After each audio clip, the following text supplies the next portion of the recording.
Medina মসজিদে নববী শরীফে বসে আমার রাসূল পাক বললেন, আমার সাহাবাগণেরা ও আমার সাহাবীগণেরা, কিয়ামতের ময়দানে আমি রাসূলুল্লাহ বলছি, দুনিয়া জমিনে তোমরা দেখেছো যদি একদল ঘোড়ার ভিতরে, যে ঘোড়ার কপালে একটা চামড়া থাকে এবং দুটো কানের পাশে পট্টি দেওয়া থাকে, একটা ঘোড়ায় যদি ওই মুখপানে এবং দুটো পাশে চামড়ার পট্টি দিয়ে যদি 100 ঘোড়ার ভিতরে ছেড়ে দেওয়া হয়, ওই ঘোড়াটাকে চিহ্নতলা ঘোড়া, নিশানিওয়ালা ঘোড়া, ওই ঘোড়াটাকে সহজে বের করে নিয়ে যাবে কিনা? সাহাবারা বললেন, জি হ্যাঁ ইয়া রাসূলুল্লাহ, সহজে পাওয়া যাবে। আমার নবী পাক বললেন, দুনিয়া জমিনে কিছু কাজ আছে করলে হাসরের ময়দানে আমার আল্লাহ পাক রব্বুল আলামিন আপনার আমার চেহারার উপরে সে একটা নিশানি পয়দা তৈরি করে দেবেন, যার নাম হলো গাররে মুহাজ্জাল। সাহাবায়ে কিরাম মুনিরাম মদিনার মসজিদে আল্লাহ নবীর ওয়াজ শুনছেন। আমার নবী পাক বললেন, ও আমার সাহাবাগণেরা, ও আমার সাহাবীগণেরা, দুনিয়ার জমিনে যখন মসজিদে মুয়াজ্জিন আজানের ধ্বনি দেয়, মুয়াজ্জিন যখন আজানের আওয়াজটা দেয়, আমার সাহাবাগণেরা ও আমার সাহাবীগণেরা, আমার যারা নামাজি হয়, আমার যারা আল্লাহওয়ালা বান্দা হয়, আমার যারা ঈমানি বান্দা হয়, আমার যারা বন্ধু হয়, তারা আমার ঘরে আওয়াজটা শোনার পরে তারা ওযু বানিয়ে নিয়ে আমার ঘরে ছুটে ছুটে আমার দিদারের আশায় এসে হাজির হয়ে যায়।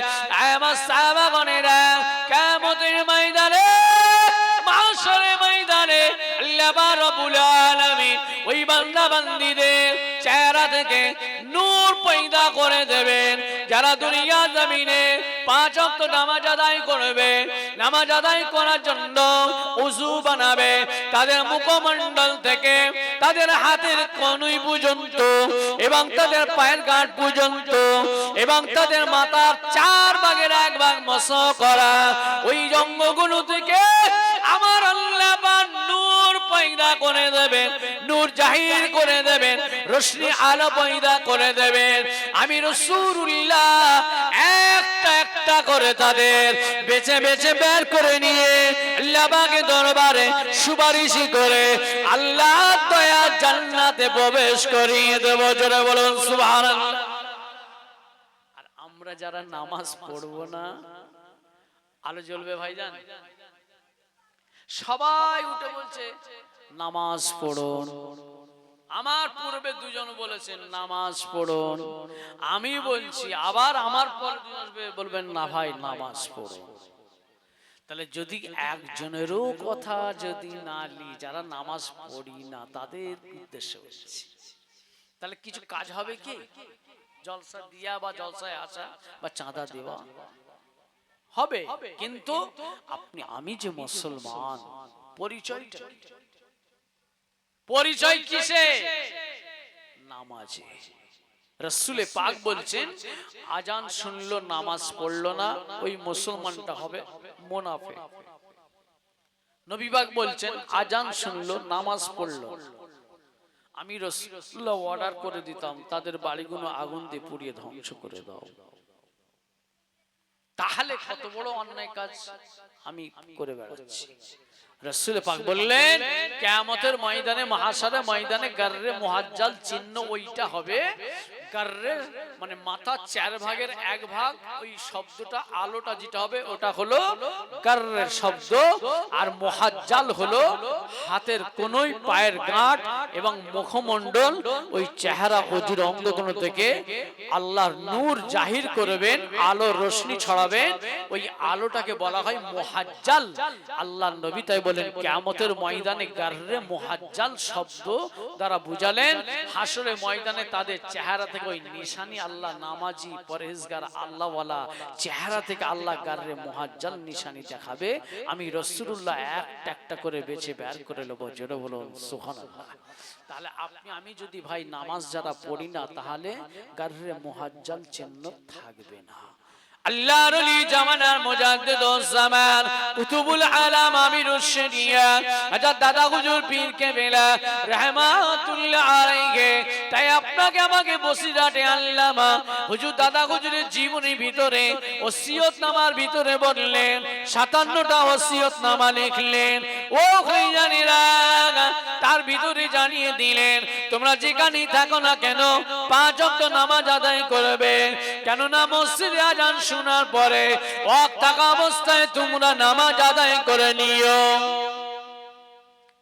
আল্লাহ নবী মদিনার মসজিদে নববী শরীফে আওয়াজ করতে লাগলেন, আমার সাহাবাগণেরা, ও আমার সাহাবীগণেরা, আমি রাসূলুল্লাহ বলছি দুনিয়া জমিনে এমন কিছু জায়গা আছে যে জায়গায় বসলে আল্লাহকে পাওয়া যায়, আল্লাহ রাসূলকে পাওয়া যায়, আল্লাহ রাসূল দিদার হাসিল হয়। এই জায়গা হলো সেই জায়গা, রিয়াদুল জান্নাতের বাগান। এই জায়গা হলো সেই জায়গা, এই জায়গা হলো সেই মাহফিল, এই জায়গা রাসূলুল্লাহ জানিয়ে দেওয়া, এই জায়গা আল্লাহ জানিয়ে দেওয়া, এই জায়গা আল্লাহর কায়েম করা। ও ভাইয়েরা, আমরা যদি না আসি, আমরা যদি না বসি, আমাদের বসার দুনিয়ায় কোনো জায়গা নাই। আমাদের বসার জায়গা হলো একটা আল্লাহর ঘর, আমাদের বসার জায়গা হলো রিয়াদুল জান্নাতের বাগান। কেননা আমার রাসূলুল্লাহ সতর্ক করে দিলেন ঈমান রাখা নালে বড় কঠিন হয়ে যাবে। যারা আল্লাহওয়ালা হয়েছিলেন এই জায়গায় বসে ওলি তৈরি হয়েছিল, এই জায়গায় বসে সুফি তৈরি হয়েছিল, এই জায়গায় বসে কুতুব তৈরি হয়েছিল, এই জায়গায় বসে আরবিল্লা তৈরি হয়েছিল। প্রমাণটা নিলেন মুজাদ্দিদুজ জামান হযরত দাদা হুজুর কেবলার জামানার কথা বলছি। আপনাদের এলাকায় খেড়িয়া জমিনে সুফি সাহেব হুজুরের জলসা, ওই জলসায় মুজাদ্দিদুজ জামান ওয়াজ করে গেছেন, 5 হুজুর ওয়াজ করে গেছেন। হযরত হুজুর পীর কেবলা রাহমাতুল্লাহ আলাইহি হুজুর কেবলা ওয়াজ খুব কম করতেন। খেড়িয়া সুফি সাহেব হুজুরের জলসা, ওই জলসার সম্মান গুরুত্ব অনেক। হুজুর কেবলা ওখানে ওয়াজ করেছিলেন। হুজুর কেবলা কিন্তু ওয়াজ করতেন না, বেশিরভাগ জায়গায় ওয়াজ করতেন না। হুজুর কেবলা ওটা ওয়াজ করতে উঠলেন, মাইকটা ধরে খালি বললেন, বাবা যারা রাস্তায় ঘুরে বেড়াচ্ছ ভিতরে এসে বসে বসো। ব্যাস দু একবার বললেন, হুজুর ওয়াজ করছেন। ওয়াজ করতে করতে হুজুরের জজবাই হাল তৈরি হয়ে গেছে। হুজুর ওয়াজ করে ওই অবস্থায় ওয়াজ করতে করতে দেখা যায় গোটা মজলিসের মানুষ চিৎকার শুরু করেছেন। আমি নওয়াজকেবলার জীবনী যদি কারো কাছে থাকে খুলে দেখবেন, আমি পড়েছি তাই বলছি। হুজুর কেবলার জীবনীতে লেখা হয়েছে খেড়িয়া সুফি সাহেব হুজুরের মাহফিলে হুজুর ওয়াজ করতে করতে এমন হালত তৈরি হয়ে গিয়েছিল, গোটা মাহফিল থেকে একটা আওয়াজ ভেসে উঠেছিল, ইয়া রাসূলুল্লাহ, ইয়া রাসূলুল্লাহ, ইয়া রাসূলুল্লাহ। জোরে বলো, একটু জোরে বলা গেল না? কত মানুষ অজ্ঞান হয়ে গেছে। এমনকি একটা মহাসবের নামটা আমার খেয়াল আসে না, ওনার হাতের আঙ্গুল দিয়ে হাত ফেটে গেছিল, মানে আশেকে জমিনে আচার খাচ্ছেন, হাত মারছেন, মারতে মারতে হাতে হাত ফেটে খুন পর্যন্ত বেরিয়ে গেছিল। কি আশেক ছিলেন! আর এই মাহফিল সেই মাহফিল, আমাদেরকে একটু ভাবতে হবে কোন জায়গায় আসলাম আর কোন জায়গায় বসলাম। তাই রাসূল পাক বলেন এটা হলো রিয়াজুল জান্নাতের বাগান। আল্লাহ নবী দিন দুনিয়া বাদশাহ হাবিবুল্লাহ জনাবে মুহাম্মদ রাসূলুল্লাহ সাল্লাল্লাহু আলাইহি সাল্লাম যারা পাগল ছিল হানাফিল্লাহ হানাফি শেখ, ও ভাইজানেরা, সেই আল্লাহ ওয়ালাদের আজকে ইসালে সব। তাই আল্লাহ ওয়ালাদের একটা কথা না বললে মন ঠান্ডা হয় না। আল্লাহর ওলি গাউসুল ওয়াক হযরত হুজুর পীর কেবলা রাহমাতুল্লাহ আলাইহি কথা প্রসঙ্গে মনে পড়ে গেল। আল্লাহর ওলি হুজুরের বয়স তখন 12 কিংবা 13 বছর বয়স। হুজুর কেবলা মসজিদে আজান হয়েছে ফজরে, দাদা হুজুরা গেছেন, 5 হুজুর খলিফা হুজুররা মুরিদ মাদার সবাই হাজির হয়েছে, কিন্তু হুজুর কেবলা মসজিদে নাই। নহজুর কেবলা হলেন ওলিয়ে মাদারজাত, আল্লাহর ওলি। জীবনী যারা পড়েছেন জানবেন, জীবনী ভিতরে লেখা আছে নহজুর কেবলা দুনিয়ায় ভূমিষ্ঠ হলেন সবাই জানি মৃত অবস্থায় হয়েছিলেন। ভাই সাহেবদের মুখে শুনেছেন, হুজুর কেবলাদের মুখে শুনেছেন, আলেমদের মুখে শুনেছেন, কিন্তু এই কথাটা আমি কারো মুখে বলতে শুনলাম না। তাই শোনা কথা জীবনী পড়া দুটো এক নয়। নহজুর কেবলাকে সাদা কাপড় দিয়ে ঢাকা দিয়েছিল। হুজুর কেবলার কথা বড় হুজুর, মেজ হুজুর, সেজ হুজুর, দাদা হুজুরকে বলছেন, আব্বাজান বেলা হচ্ছে, ব্যবস্থা করা হোক গোসল গোসল দিয়া। দাদা হুজুর কোনো কথা বলছেন না। পীর কাকে ধরেছি আমরা একটু দেখেন, পীর কি জিনিস আর দাদা হুজুর কেমন জিনিস ছিল, কি নিয়ামত ছিল, পাঁচ হুজুর কি নিয়ামত ছিল, খলিফা হুজুর কেবলারা কত বড় দরজার মানুষ ছিলেন। ভাইজান হুজুর কেবলার কথা বারে বার এসে বলছেন, লাস্টে হুজুর বললেন অত ব্যস্ত কেন? ব্যাস সাদা কাপড় দিয়ে ঢাকা। আসরের যখন মসজিদে আজান হলো, হুজুর কেবলা কাপড়ের ভিতর থেকে অনেকে আলেমরা বলেন চিক মেরে কেঁদে উঠলেন। না, সর্বপ্রথমে হুজুর কেবলা তিন রকমের আওয়াজ দিয়েছিল। জোরে বলুন, তিনটা আওয়াজ দিয়েছিল, তিন রকমের। লেখক জীবনের ভিতরে লিখছেন, তিন রকম আওয়াজ দেওয়ার পরে হুজুর কেবলা ডান পাটা একটু নাড়লেন, তারপরে বাম হাতটা কি ডান হাতটা নাড়লেন, তারপরে হুজুর চিক মেরে কেঁদে উঠলেন। তারপরে হুজুরের কাপড়টা খুলে দেওয়া হলো, হুজুর কেবলা মায়ের স্তনে দুধ পান করলেন। জোরে বলুন সুবহানাল্লাহ। আল্লাহর ওলি গৌসুলওয়াল হযরত হুজুর কেবলা তিনার কথা বলছি। 12 কিংবা 13 বছর বয়স, ফজরের বেলা মসজিদে হুজুর আসেন নাই। দাদা হুজুর কেবলা নামাজ পড়লেন, নামাজ পড়ে নিয়ে হুজুর কেবলা দেখে না হুজুর কেবলা নাই। ও জানি না, বর্তমানে আমরা অনেক পীরের আওলাদদের নাম ধরে ধরে ডাকি, নাম ধরে ধরে বলি, কিন্তু দাদা হুজুর কেবলা কোনদিন এবং পীর আম্মাজান কোনদিন পাঁচ হুজুরের নাম ধরতেন না। বড় সাহেব জাদা বলতেন, মেজ সাহেব জাদা বলতেন, সেজ সাহেব জাদা বলতেন, সাহেব জাদা বলতেন। ও ভাইয়ারা, হুজুর কেবলা কথা বললেন, সবাইকে আমি দেখতে পেলাম, আমার সাহেব জাদাকে দেখতে পেলাম না। যাও ঘরের ভিতরে 5 কামরা ঘরে শুয়ে আছে নাকি দেখো। গিয়ে দেখলেন 5 কামরা কুটির ঘর, খড়ো চালের ছাউনি, মাটির ঘর ছিল, যেটা এখন নহজকেলা দলিজ, ওইটার সঙ্গে ভেতরেও রুম আছে, সব মাটির। আপনারা বয়স্ক মুরব্বীরা দেখেছেন, আমরা দেখি, আমরা খুব ছোট। হুজুর পিকাতুল্লাহ আলাইহি ওই দলিজটা আবার ভাঙার সময় একটা ইতিহাস ছিল। হুজুর কেবলা যেখানটায় বাকিবিল্লাহ হুজুর কেবলা বসতেন, অনেকে দেখেছেন, বাকিবিল্লাহ হুজুর যেখানে বসতেন, সেকতুল্লাহ হুজুর যেখানে বসে, এই দলিজটা ওই জায়গাটায় হুজুর কেবলা বসতেন, মাটি হেলান দিয়ে বসতেন। ওই জায়গাটা দলিজটা যখন পাকা করার জন্য বাকিবিল্লাহ হুজুর কেবলা হুজুরকে বললেন, আব্বাজান দলিজটা একটু ভেঙে পাকা করলে হতো না? বারবার বলেন তো, এবং ভাঙা শুরু হলে সব আয়োজন হয়েছে এবং মিস্ত্রি লেগেছে, ভাঙা শুরু হচ্ছে। অনেকে জানেন হয়তো, যেখানটায় হুজুর কেবলা বসতেন, ভাঙা যখন চালু করলো, ওই জায়গাটা থেকে মাটি এত খুশবু বাড়ি হয়েছে লাগলো যে খোঁড়া বন্ধ হয়ে গেল। জোরে বলুন, যেখানে বসতেন এত খুশবু জাহির হতে লাগলো, ফুরফুরা এলাকাবাসীরা, কোথা নহজ কেবলা দলিজ, ফুরফুরা গ্রামবাসীরা খুশবু পেয়ে এসে ছুটে এসেছিল, কোথা থেকে এত খুশবু এসে লাস্টে মিস্ত্রি ভাঙা বন্ধ করে দিলেন, সত্য করতে পারলেন না, এত খুশবু। ভাই হুজুর পিকাতুল্লাহ আলাইহি, যাই হোক কোন রকমে ওই জায়গাটা ভেঙে পাকা হলো। সেই হুজুর কেবলা রাহমাতুল্লাহ আলাইহি ঘর 12 কিংবা 13 বছর বয়স, মসজিদে নাই, জামাতে নাই, হুজুরকে খুঁজে খুঁজে পাওয়া গেল না। বেলা হচ্ছে, দাদা হুজুর কেবলার খলিফা সুফি তুজাম্মিল হোসেন রাহমাতুল্লাহ আলাইহি সুফি আব্দুল মাহমুদ রাহমাতুল্লাহ আলাইহি জিনাদের আল্লাহ এমন জালালি ফয়েজ এমনই জাওয়ালি পাওয়ার তৈরি করেছিলেন, মুরাকাবা মুশাহিদা জিকির আজকার করে দাদা হুজুর কেবলার কাছ থেকে জিকিরের ফয়েজ নিয়ে বাতিনি ফয়েজ নিয়ে এইরকম রডকে মোটা রডকে ফুঁক দিয়ে গলিয়ে দেওয়ার পাওয়ার আল্লাহ সে ক্ষমতা দিয়েছিল। জোরে বলুন সুবহানাল্লাহ। জি হ্যাঁ, আজও পাবেন।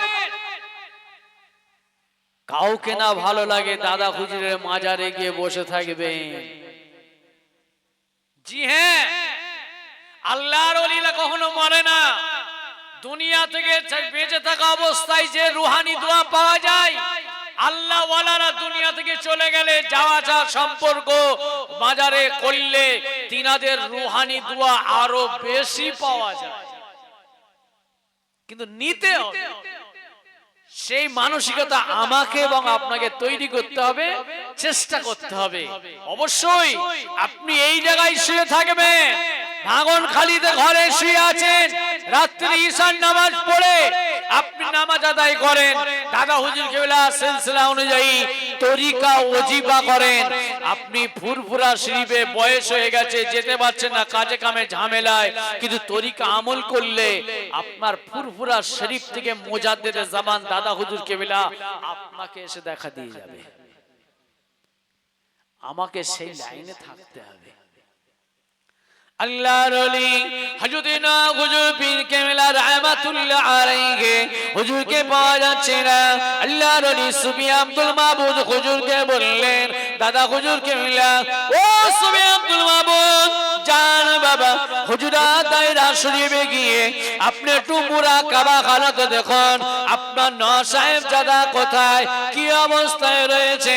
আল্লাহর ওলি না হুজুর কেবলা রাহমাতুল্লাহ আলাইহি হুজুর কেবলার অবস্থা হালতটা দেখার জন্য হযরত সুফি তুজামিল হোসেন রাহমাতুল্লাহ আলাইহি হুজুর আমার ওযু করে নিয়ে দায়রা শরীফের ভিতরে গিয়ে রুমের ভিতরে গিয়ে দরজা বন্ধ করে দিয়ে মুসাল্লা বিছিয়ে দিয়ে চোখটা বন্ধ করে হুজুর মুরাকাবা হালতে বসে গেলেন।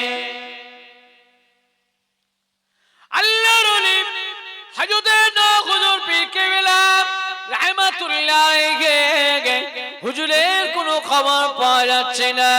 হুজুর বেরিয়ে চলে আসলেন, কিছুই বুঝতে পারলেন না। এবারে মুজাদ্দিদুজ জামান হযরত দাদা হুজুর পীর কেবলা রাহমাতুল্লাহ আলাইহি, কোন পীরের মুরিদ আপনি? আমি আল্লাহ পাক কি পাওয়ার দিয়েছিলেন, আল্লাহ পাক কি নিয়ামত করেছিলেন। সারা বাংলার মানুষ কেন পাগল, সারা বাংলা জেলার মানুষ কেন পাগল, এপার বাংলা ওপার বাংলার মানুষ কেন পাগল? ও ভাইয়েরা, দাদা হুজুর কেবলা রাহমাতুল্লাহ আলাইহি নিজে মুরাকাবা হালতে বসলেন, চোখটা বন্ধ করে রুহানি তাওয়াজ্জু ফয়েজ দিলেন একদম গোড়ায় মদিনাতুল মুনাওয়ারা রাসূল পাক সাল্লাল্লাহু আলাইহি ওয়াসাল্লামের দরবার শরীফে। জোরে বলুন, নবী পাকের সঙ্গে দিদার হচ্ছে, ফুরফুরা শরীফে বসে কথা হচ্ছে। ভাই, বিনা টাওয়ারে বিনা তারে ফুরফুরা শরীফ থেকে যদি ভাঙন খালি কথা হয়, এটা কি অসম্ভব? এখান থেকে সৌদি আরবে যদি বিনা তারে কথা হয় ফোনে আপনার, এটা কি অসম্ভব? এটাও অসম্ভব নয়। আল্লাহর কাছ থেকে যারা পাওয়ার তৈরি করেছেন, আল্লাহকে রাজি করেছেন, ওটাও কোনোদিন অসম্ভব নয়। ফুরফুরা শরীফ থেকে রাসূল পাকের সঙ্গে দিদার সাক্ষাৎ কথা চলছে। হুজুর, আমার নওয়াজ সাহেব জাদা কোথায় একটু বলুন, তাকে খুঁজে পাওয়া যাচ্ছে না। রাসূল পাক তখন বলছেন, আবু বকর, ঠিক এই ভাষাটা লেখা হয়েছে নহজুল্লাহ জীবনীতে, আবু বকর এই কথাটা জবাবটা দাও, তুমি নাজমুস শাহাদাতকে বকাবকি করেছো কেন?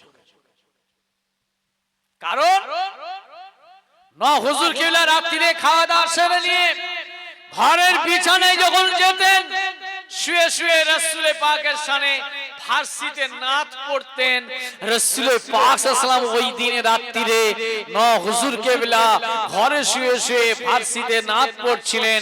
মদিনা শরীফের জমিন থেকে দিন দুনিয়ার বাদশা হাবিবুল্লাহ জনাবে মুহাম্মদুর রাসূলুল্লাহ সাল্লাল্লাহু আলাইহি ওয়াসাল্লাম, আপনার আমার ওই নহজগুলা যে 5 কামরা ঘর, ওই জিন্ন কোটির খড়ের ছাউনি মাটির ঘরে স্বয়ং নবী পাক এসে হাজির হয়েছিলেন। জোরে বলুন সুবহানাল্লাহ।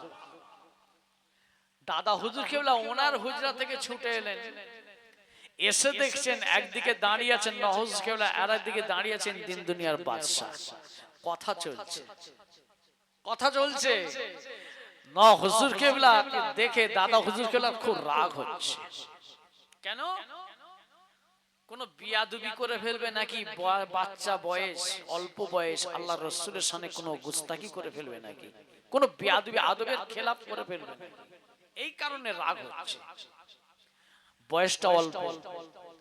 এবার নবী পাক চলে যাওয়ার পরে দাদা হুজুর তম্বি করেছিলেন, তোমার বয়স কম না? তোমার বয়স কম না, অল্প না? এত বাড়াবাড়ি কেন? তম্বি করেছিল। এই কারণে নবী পাক বলছেন, আবু বকর আগে বলো তুমি নাজমুস সাআদাতকে রাগ করলে কেন? জোরে বলুন ভাই। এই জায়গায় বসে আছি আপনি, আমি বসে দরুদ শরীফ পড়ছি। এই দরুদ সুবহানাল্লাহ তাসবিহ আল্লাহ পাকের কাছে পৌঁছতে পারে না? পারে না? মাধ্যমে পৌঁছে যায়, ফেরেশতার মাধ্যমে আমার আল্লাহ পাকের দরবারে পৌঁছে দেয়। আল্লাহ নবী দিন দুনিয়া বাদশা হাবিবুল্লাহ হুজুর আমার বলেছিলেন, ও বাবা আবু বকর আমাকে কথা দাও, আমি নাজমুস সাআদাতকে বড় ভালোবাসি, আমি রাসূলুল্লাহ বড় মহব্বত করি। ও ঘুমিয়ে ঘুমিয়ে নাই, ও যখন ঘরে কাঁদা সেরে বিছানায় গিয়েছে, আমি রাসূলুল্লাহর উপরে গে নাত পড়ছিল। আমি রাসূলুল্লাহ তো ভালো লেগেছে, এত আমার পছন্দ হয়েছে, যার কারণে মদিনা শরীফের জমিন থেকে আমি রাসূলুল্লাহ তোমার নাজমুস সাআদাতের কাছে পৌঁছে গিয়েছি। খেড়িয়া জমিনে তার অজ ভালো লেগেছিল, আল্লাহর রাসূল হুজুর কেবলার কাছে দুয়ার মাহফিলে হাজির হয়ে গিয়েছিল।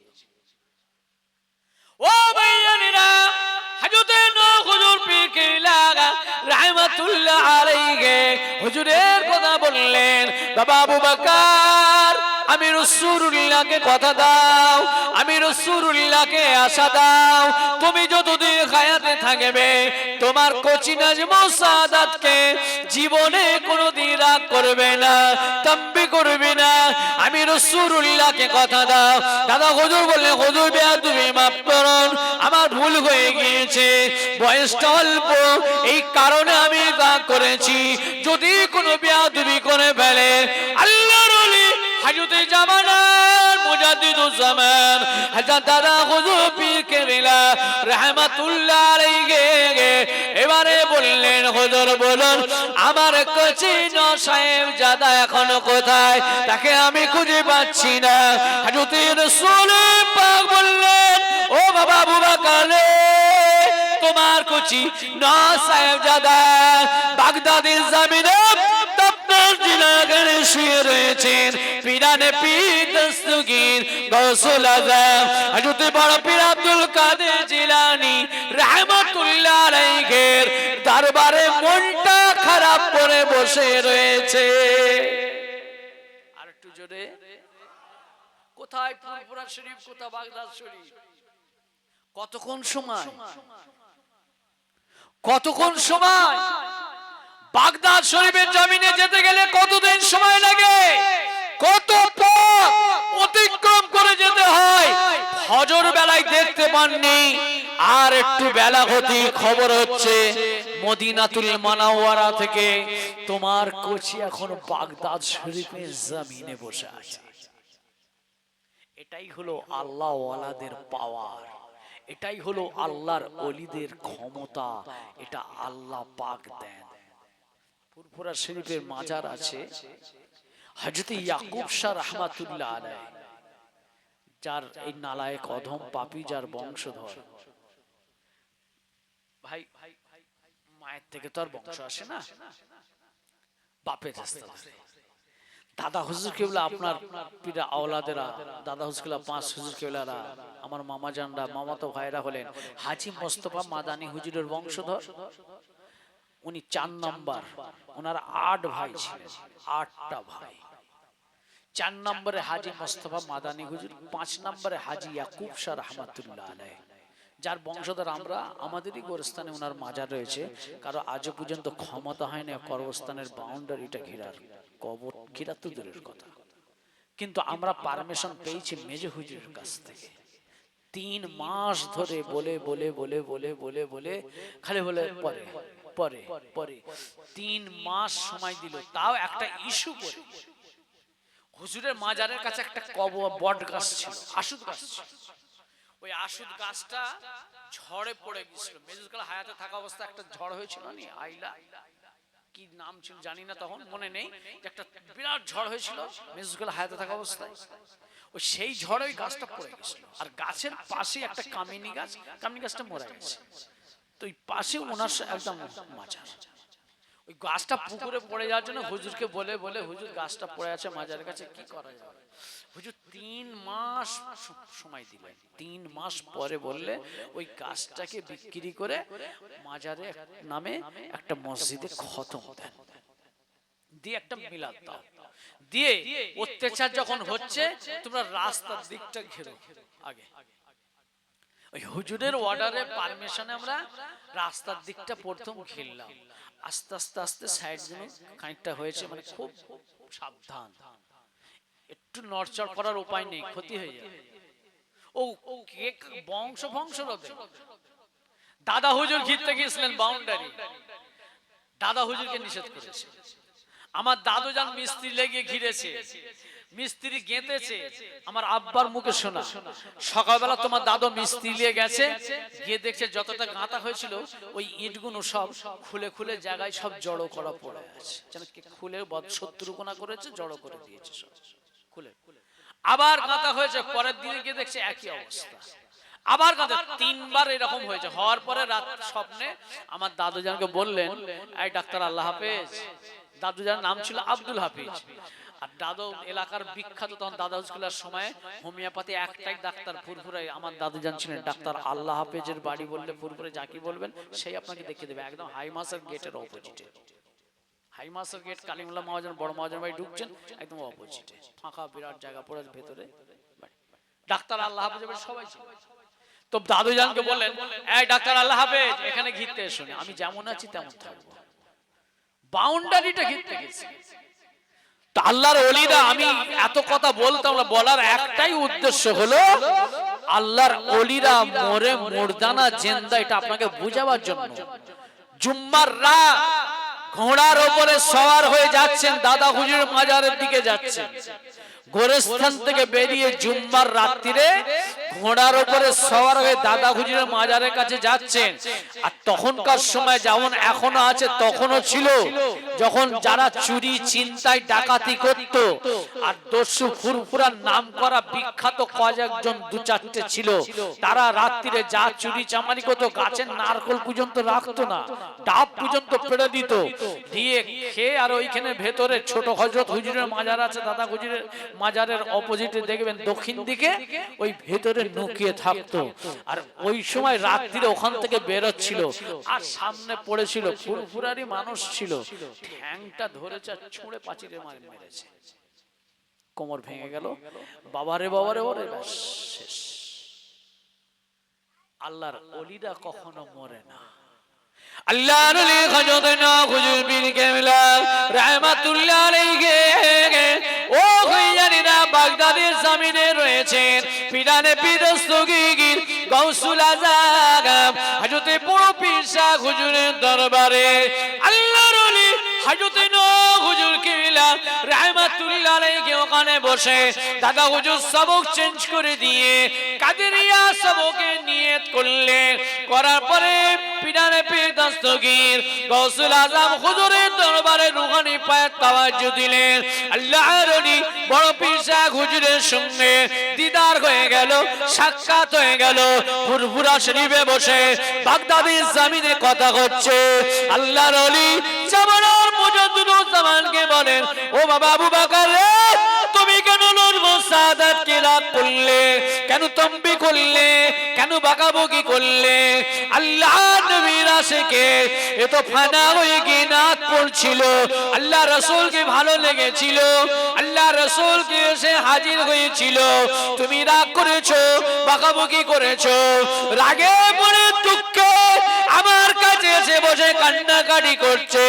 খবরদার খবরদার, নাজমুস সাদাতকে রাগ করো না, মনে ব্যথা দিও না, মনে কষ্ট দিও না। আমার কাছে এসে বসে মন খারাপ করে বসে আছে, হুজুর বিয়াদবি মাফ করুন, আমার নাজমুস সাদাত, আমার নাশাজাদাকে একটু পাঠাবার ব্যবস্থা আপনি করে দেন। জোরে বলুন সুবহানাল্লাহ। যারা পীর মানে না তারা কি বলবে? সব গিয়ে যাড়ে কথা, কবর থেকে কবরের নিচে মাটির নিচে শুয়ে আছে, ওর আবার কি ক্ষমতা আছে বলুন নাউজুবিল্লাহ। তাহলে বলি কাছাড় মারলো কে? তাহলে বলি আল্লাহ ওয়ালাদের আল্লাহ এমন একটা পাওয়ার দিয়েছেন, কিতাবের কথা বলছি, সারা পৃথিবীর জমিনটা ভ্রমণ করার আল্লাহ পাক সেই পাওয়ার দিয়েছেন, সেই ক্ষমতা কবরবাসীদের আল্লাহ ওয়ালাদেরকে আল্লাহ দিয়ে থাকেন। জি হ্যাঁ, পীরানে পীর দস্তগীর গৌসুল আজম বড় পীর হুজুর বলছেন, দেখছি গেছেন তাহাজ্জুদের ওয়াক্তের সময় আজানের আগে, সারা দিনটা গেল, 24 ঘন্টা যে টাইমে গিয়েছিলেন সেই টাইমে দাদা হুজুর বাড়ি থেকে তা ফজরে আজানের টাইমে ঘর থেকে বার হচ্ছেন, বাইরে দরবার শরীফে বড় হুজুর খেলা যে খানকা, ওই খানকার পাশে আশেপাশে খামারে দেখছেন হুজুর কেবলা ঘুরে বেড়াচ্ছে। যেটা বলো গেল কখন এলো কখন, এটাই আল্লাহ পাকের দ্বারা আমার আল্লাহ পাক কুদরতি হুকুমে তিনি সম্ভব করে দেন। যারা আল্লাহকে রাজি করেছেন, আল্লাহকে খুশি করেছেন, তিনাদের দ্বারাই আল্লাহ এটা সম্ভব করেছেন। আল্লাহ পাক সেই মাহবুব বান্দা বান্দি যারা আপনার আমার গোরস্থানে শুয়ে আছেন, সেই তিনাদের আজকে এই রুহানি দোয়া লিবার জন্য আজকে এই দোয়ার মাহফিলে আমরা এসে বসেছি। জোরে বলুন সুবহানাল্লাহ। আল্লাহুম্মা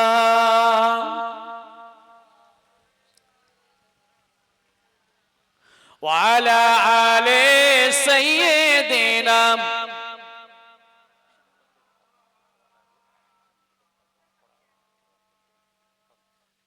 اللهم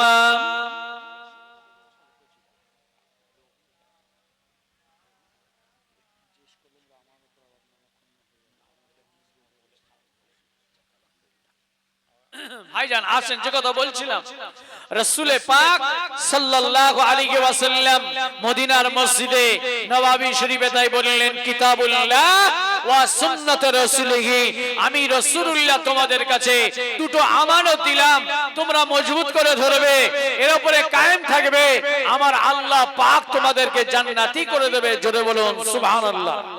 আমরা সেই আল্লাহ রাসূলকে পাওয়ার জন্য এখানে বসেছি, গুনাহ মাফের জায়গায় বসেছি।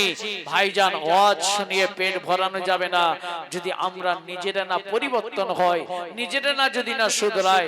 আল্লাহ পাক বলেন যে আমার রহমতের জায়গায় আগিয়ে আসে, আমার রহমতের ছায়াতলে যে আসতে চায়, আমি আল্লাহ তাকে টেনে নিই, যে আমার কাছে পরিবর্তন হওয়ার জন্য আরজু করে, আমি আল্লাহ তাকে পরিবর্তন করি।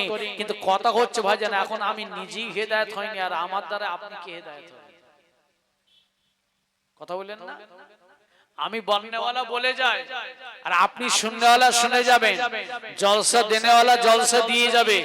এখন তিনজনই বেশিরভাগ এক জায়গায় হয়ে গেছে, যার কারণে আমরা পরিবর্তন হয়নি। আমি আপনাকে জ্ঞান দিলাম, আমি আপনাকে শরীয়তের কথা বললাম, নামাজের কথা বললাম, আর আমি এখান থেকে নেমে যাওয়ার পরে আমি নিজে আমল করি না, তো আমার দ্বারা মানুষ কিছু হেদায়েত হবে? এখন তো বেশিরভাগ তাই চলছে।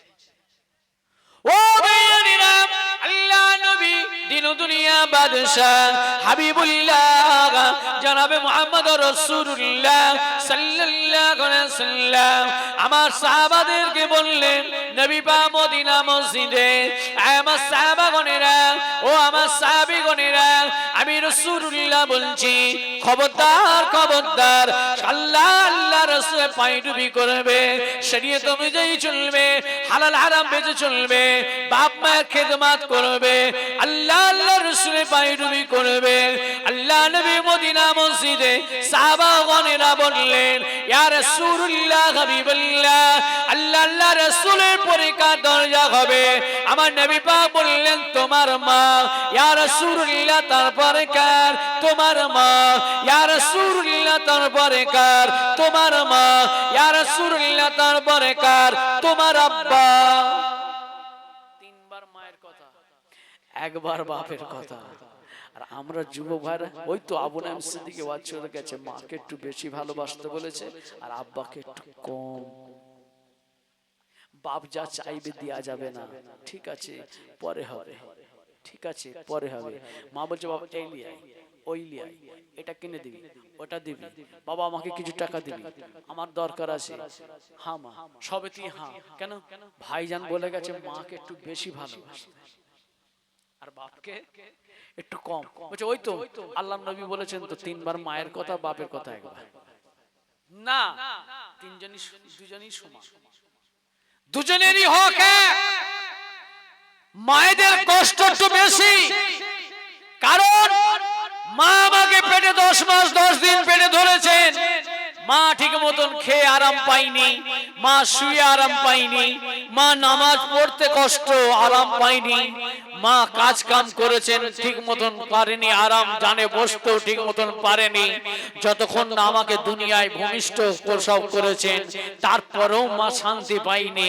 কত লাথি মেরেছি কত রাত দুপুরে বিরক্ত করেছি পিচ্চা পায়খানা ফিরে নোংরা করে অবস্থায় পড়ে আছি মা আমার যখন করট ফিরে দেখে একবার ভিজে গেছে পিচ্চা ফিরে আবার মা কাপড় পাল্টে দিয়ে শুকনো কাঁথা কাপড় দিয়ে আবার পাল্টে দেয় এইভাবে লগড়ে লগড়ে পড়ে পড়ে আমি আজকে এই জায়গায় এসেছি তাই আমি মাকে ঘরে এখন ঘরে আশ্রয় দেই না মাকে ভাত দেই না নবী পাক বলছেন না তোমার মাকে ভালোবাসো বাপকে ভালোবাসো কোরআন পাকে আল্লাহ বললেন ফালা তাকুল্লাহুমা উফিন ওয়ালা তানহারুহুমা ওয়া কুল্লাহুমা কাওলান কারীমা তোমরা এমন ব্যবহার করো না মায়ের সঙ্গে উফিন এই শব্দটা না মায়ের মুখ থেকে বার হয় বরং এমন ব্যবহার করো কওলান কারীমা তোমাদের আচারে আখলাকে কথায় ব্যবহারে বাপ মায়ের মুখের হাসি ফুটে উঠবে আল্লাহ পাক তোমাকে জান্নাতি করে দেবে জোরে বলুন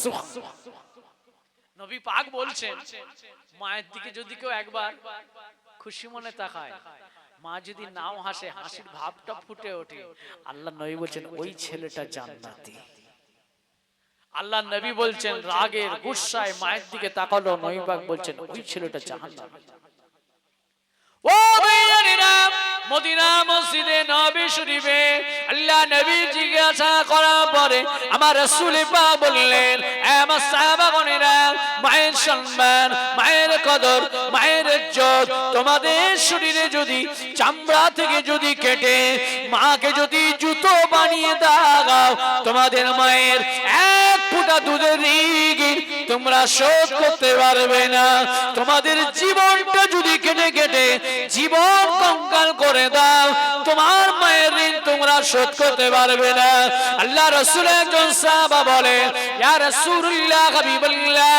হুজুর আমার আম্মা জান দুনিয়ায় নাই আমার আব্বা জান দুনিয়ায় নাই হুজুর আমি বাপ মায়ের যদি হক আদায় করতে চাই ইয়া রাসূলুল্লাহ কার খিদমত করব আমার নবী পাক বললেন তোমার খালার গিয়ে তুমি খিদমত করো ইয়া রাসূলুল্লাহ আমার খালাম্মা দুনিয়াতে নাই আল্লাহ নবী বললেন তোমার মায়ের সঙ্গে যার বন্ধুত্ব ছিল ভালো সম্পর্ক ছিল ভালোবাসা ছিল ওই মানুষটার গিয়ে সেবা করো তাহলে তোমার মায়ের হকটা আল্লাহ পাক তোমার নামে আমলে দিয়ে দেবে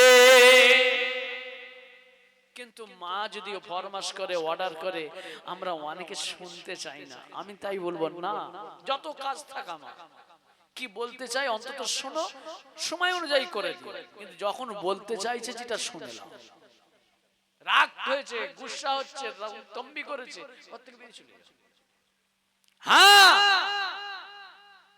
তবে আল্লাহ নবী বললেন, আল্লাহ রাসূল বলেন, হাত্তা আকুনা আবাইলাইকে মে ওয়ালাদিহি ওয়া ওয়ালাদিহি ওয়ান নাস আজমাইন, ততক্ষণ পর্যন্ত আমার প্রিয়, আমার আল্লাহর বান্দা এবং আমি রাসূলুল্লাহর উম্মত প্রিয় হতে পারবে না যতক্ষণ না তার আল আওলাদ, বিবি, ছেলে পুলে, বাপ মা, ধন সম্পত্তি সমস্ত কিছু থেকে যতক্ষণ না আমি রাসূলুল্লাহকে ভালোবাসতে পারবে ততক্ষণ পর্যন্ত সে প্রিয় উম্মতি আমার হতে পারবে না। শরীয়তের অনুযায়ী, শরীয়তের খেলাফ কাজ করছে বাপ মা, শরীয়তের বিধানের বাইরে আপনার অর্ডার আছে বলা, আপনার অর্ডার আছে নিষেধ করা, আপনি ছেলে হয়ে দেখছেন শরীয়তের খেলাফ, দেখছেন শরীয়তের খেলাফ কাজ করছে মা বাপ, আপনার অর্ডার আছে নিষেধ করা, যদি নাও শুনে আপনার বলার অধিকার রয়েছে, আর আপনি বলার পরে না শুনে তাহলে তার রাস্তা সে বুঝবে। কিন্তু আপনি ছেলে হয়ে জানার পরেও বলার অধিকার আছে, আর আপনি যদি শরীয়তের খেলাফ কাজ করে এই নিয়ে যদি ঝগড়া হয়, ফ্যাসাদ হয়, এর জন্য আপনি ছাড় পেয়ে যাবেন। শরীয়ত অনুযায়ী আল্লাহর রাসূলকে খুশি করার জন্য, নচেত নয়। আল হুব্বু ফিল্লাহ আল বুগদু ফিল্লাহ, ভালোবাসা হবে আল্লাহর রাসূলের জন্য, দুশমনি হবে আল্লাহর রাসূলের জন্য। আল্লাহ নবী দিন ও দুনিয়ার বাদশাহ হাবিবুল্লাহ জনাবে মুহাম্মদ রাসূলুল্লাহ হুজুরের দরবারে খবর আসলো, একজন মহিলা এসে বললেন, আসসালামু আলাইকা ইয়া রাসূলুল্লাহ হাবিবাল্লাহ, হুজুর আমার স্বামী বড় মরণপূর্ণ অবস্থায় ভুগতে লেগেছে। ও যুবকেরা, ভালো করে শুনে নাও, তোমরা আমার বন্ধুর মতো, তোমরা আমার ছোট ভাইয়ের মতো, ভালোবেসে তোমাদের বলছি, যারা বাপ মায়ের সঙ্গে বেয়াদবি করেছিল কি পরিণতি হয়েছিল আমার রাসূলুল্লাহ জামানায় শুনে নাও। আল্লাহ নবীর দরবারে মহিলা এসে বললেন, আসসালামু আলাইকা ইয়া রাসূলুল্লাহ হাবিবাল্লাহ, ওয়া আলাইকুম আসসালাম। আল্লাহ নবীকে বললেন, আমার স্বামী মরণপূর্ণ অবস্থা, মনে হয় আর বেশি দিন বাঁচবে না। কি হয়েছে মা? হুজুর, আমার স্বামী মৃত্যুর বিছানায়, মৃত্যুর সঙ্গে পাঞ্জা লড়ছে। কমিয়ে দেওয়ার পরে না গলা চেঁচে ধরছে, অনেকক্ষণ কমিয়ে দেওয়া হয়েছে, তবে মাইকলা ভাইয়ের দোষ নেই, ওটা কমিয়ে দিয়ে বলেছে, কানে লাগছে খুব, না আসলে কান মুখের গোড়ায় বক্স আসতে একটু কানে না হলেও ঘুম ধরবে ভাই। কমিয়ে দিয়েছে কেন জানেন? আপনাদেরকে ঘুম পাড়াবার জন্য। কথা কিন্তু ঘুম যতই পাড়ান, আমার ডিউটি তো আমাকে পালন করতে হবে, কিছু করার নেই। আসেন, যে কথা বলছিলাম, মা তখন বললেন, মনে হচ্ছে আর বাঁচবে না, জবান বন্ধ হয়ে গিয়েছে। রাসূল পাক সাল্লাল্লাহু আলাইহি ওয়াসাল্লাম বললেন, গোড়ায় আঘাত দিলেন, মা বলো তো দেখি তোমার স্বামীর মা বেঁচে আছে কিনা? ইয়া রাসূলুল্লাহ হাবিবাল্লাহ, জি হ্যাঁ, মা বেঁচে আছে। তোমার স্বামীর বাপ বেঁচে আছে কিনা? ইয়া রাসূলুল্লাহ, জি না, দুনিয়া থেকে বিদায় নিয়েছে। যাও তার মায়ের থেকে খবরটা গিয়ে লাও। তোমার স্বামী আলকামা রাদিয়াল্লাহু তাআলা আনহু কথা বললেন, যাও তোমার স্বামীর খবরটা লাও, তা তোমার শাশুড়ির কাছ থেকে, যে মায়াকে কেমন চোখে দেখতো, বা মায়ের ছেলে আলকামা কেমন ছেলে। চলে গেলেন। নবী পাক জিজ্ঞেস করলেন না, সে নামাজ পড়ে, সে হজ করেছে, সে যাকাত দেয়, সে দান খায়রাত করে, ইবাদত বান্দিগির কথা কিছু বললেন না। নবী পাক গুড়ায় ঘা দিলেন, জিজ্ঞাসা করুন গিয়ে তার মা আছে কিনা, যদি থাকে তার মায়ের কাছে জিজ্ঞাসা করুন সে মায়ের সন্তান কেমন, মায়ের সঙ্গে আচরণটা করে, কেমন প্রকৃতি ছেলে। সাহাবা হুজুর আমার খবরটা নেওয়ার জন্য মা চলে গেলেন বাড়িতে। শাশুড়ির কাছে খবরটা দিতে বললেন, সে বৌমাও তো জানেন কেমন ছেলে। নবী পাকের কাছে এসে খবর দিতে বললেন। নবী পাকের এসে খবর কালো আবার, ইয়া রাসূলুল্লাহ হাবিবাল্লাহ, হুজুর মা বললেন না, মায়ের সঙ্গে ভালো ব্যবহার করে না, মায়ের সঙ্গে এমন ব্যবহার করে, আচরণ করে, আমার স্বামী মায়ের কলিজাটা ফেটে যায়। যাও মাকে ডেকে নিয়ে এসো। না, রাসূলে পাক বললেন, যাও, আমি রাসূলুল্লাহ যাব না আমার কাছে আসবে? তখন তিনি বললেন, না, আল্লাহ নবী আমার কাছে কি আসবে? আল্লাহ রাসূলের কদমের নিচে আমার বাপ মা প্রমাণ হয়ে যাক, আমি আল্লাহ নবীর কাছে যাব। মা আসলেন, নবী পাক বললেন, মা, আপনার কলিজার টুকরা আলকামা কেমন সন্তান, কেমন প্রকৃতির ছেলে একটু বলবেন? কিতাবের মধ্যে এনেছেন আল্লাহ নবী দিন দুনিয়া বাদশাহ হাবিবুল্লাহকে জনাবে মুহাম্মদ রাসূলুল্লাহ সাল্লাল্লাহু আলাইহি ওয়াসাল্লাম আমার নবী পাকের সম্মুখে আম্মা জানের চোখ দিয়ে টপ টপ করে পানি পড়তে লাগলো। আম্মা জান বলেছিলেন, ইয়া রাসূলুল্লাহ গে ইয়া হাবিবুল্লাহ, আমার আলকামা এত বড় আল্লাহওয়ালা, এত বড় নামাজি, এত বড় পরহেজগার, এত বড় মুত্তাকি, এত বড় দান খায়রাত করনেওয়ালা সমাজে একটাও পাওয়া যাবে না।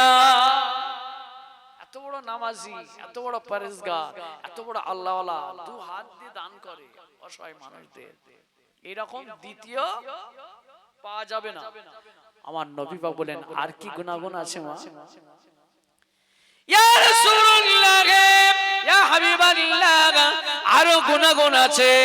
আমার সন্তান, আমার সন্তানের কাছে কেউ সাহায্যের জন্য আসলে আমার সন্তান দু হাত দিয়ে মন খুলে দান করে, কাউকে খালি হাতে ফিরিয়ে দেই না। আমার নবী পাক বললেন, মা, আর কি গুনাহগান রয়েছে?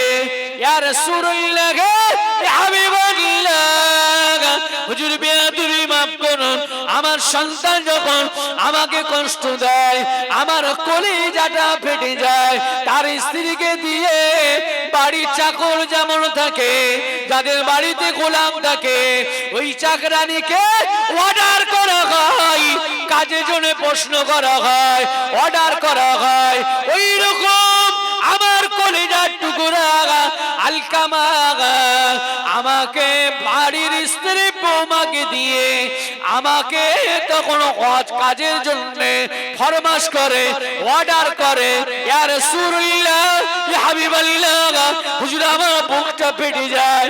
ওই সময় মনে হয় জমিনটা যদি পাক হয়ে যেত, আমি জমিনের ভিতরে ঢুকে যেতাম। আমার নবী পাক বললেন, যা, আগুনের আংরা তৈরি করো, জ্বালানি নিয়ে এসো। জ্বালানি আনো, আগুন জ্বালাও, আগুন জ্বালাও, জ্বালিয়ে ওই আলকামাকে নিয়ে এসে জ্বলন্ত আগুনে ফেলে দাও। কি হবে? বলে, আমরা ছেলেরা মাকে মেরেছি, মায়ের গায়ে হাত পর্যন্ত তুলে ফেলি, বাপের পর্যন্ত গায়ে হাত তুলে ফেলি। বলেন তো, ওই ছেলেটা শুধু অর্ডার করেছে, তার কারণে আল্লাহ নবী বললেন, মা কষ্ট পেয়েছে, বললেন আগুন তৈরি করে ওকে আগুনে পোড়ানো হবে। এবারে বলেন, আমরা বাপ মায়ের চোখের পানি যদি যারা ঝরাই, তাহলে আমার ঠিকানা কোথায়? রাগ করবেন না, ওয়াজ বাড়ছে, যতদিন যাচ্ছে জলসা বাড়ছে, মাহফিল বাড়ছে, কিন্তু ভাইজান একটু আমাদেরকে সচেতন হতে হবে। অনেক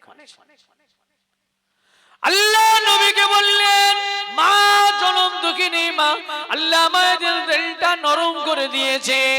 ওই সময় মা বলেছিলেন, ইয়া রাসূলুল্লাহ হাবিবাল্লাহ, আমি মা হয়ে কেমন করে সহ্য করব আমার কলিজার টুকরাকে দুনিয়ার জ্বলন্ত আগুনে ফেলে দেয়া হবে।